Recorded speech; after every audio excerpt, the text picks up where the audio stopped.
I just finished listening to another Ali Hazelwood book, so let's talk about that.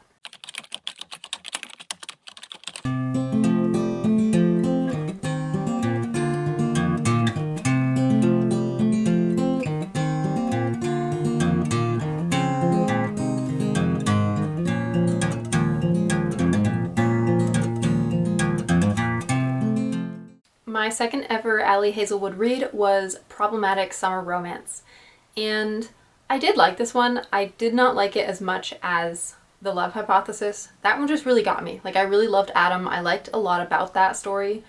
This one I did like, but I don't know. Not quite as much. Let me just get into it.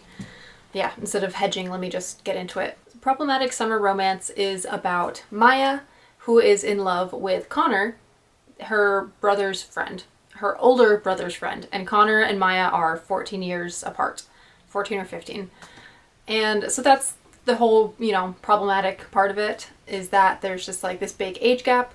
Maya is 23, so Connor is like about 38.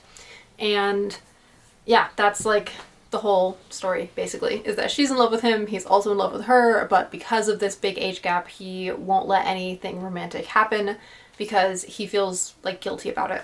I think that worked for most of the book. It just felt like that really, it definitely started to get annoying after a while. And like, I liked Connor.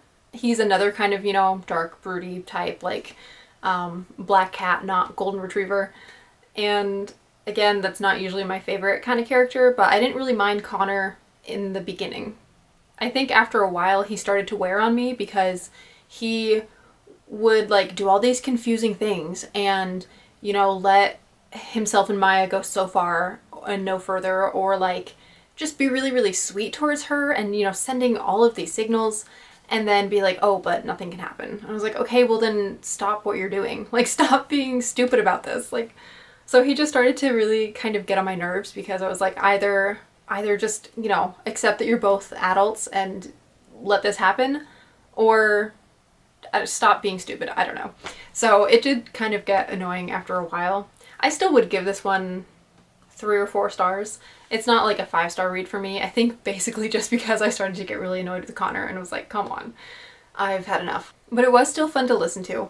It's not one that I like plan to read again ever. Something about The Love Hypothesis really did just get me, and Problematic Summer Romance did not get me in the same way.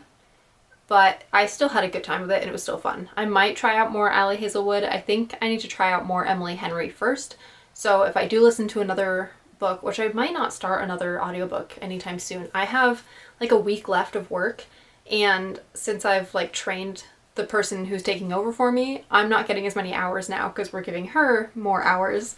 So I really probably only have like a couple days left of work basically. So I don't think I'll be starting another audiobook anytime soon, but if I do, and if I'm still in the mood for romance, I'll probably try Emily Henry.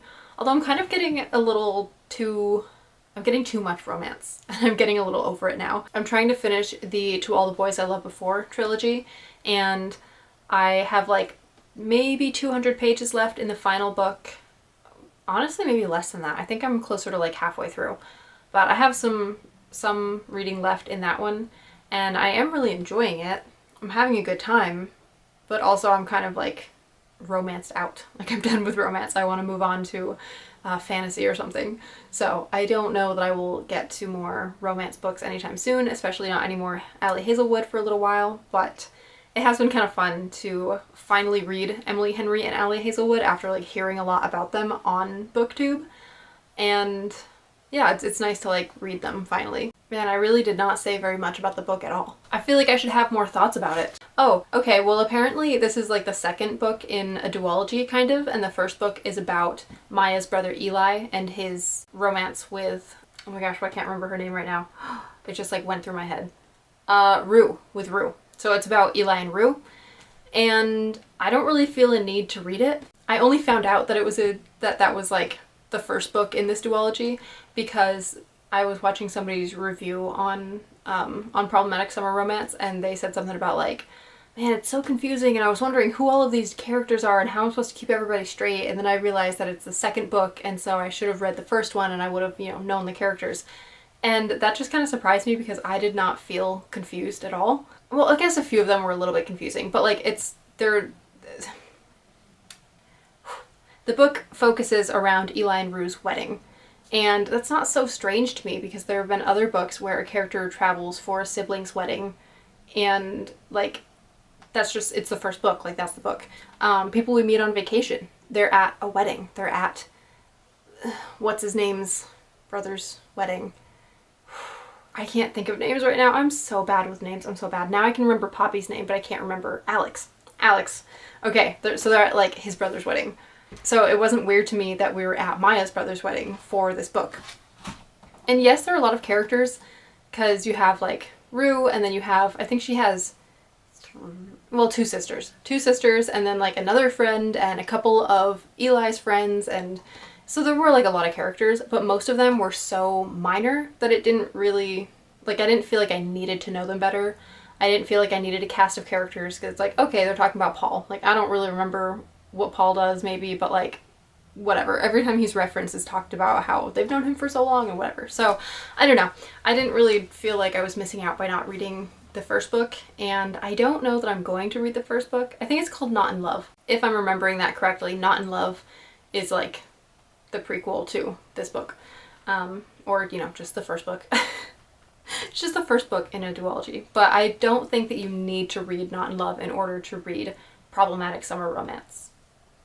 Would it be helpful? Probably. And if you really like Eli and Rue, then yeah, it'd be fun to read their story. But I just didn't really feel like I cared enough about them to read their story also. I feel like now I'm seeing the aftermath of it and I don't need to see like how they got together. I really don't care that much. So I don't think I'm gonna read that one. Yeah, Problematic Summer Romance was fairly good. It was good actually. I feel like the more I think about it, the more I realize like, yeah, I did like it and have a good time. But there's definitely a lot more content in this one than there was in The Love Hypothesis, which is another reason that I'm probably going to be taking a break from Ali Hazelwood, especially her audiobooks, because it's one thing to have a physical book and like be able to skip a chapter or something, but when you're listening to an audiobook, especially at work, it's a lot harder to skip through things. So I think if I do try another romance book on audiobook, it'll be an Emily Henry book.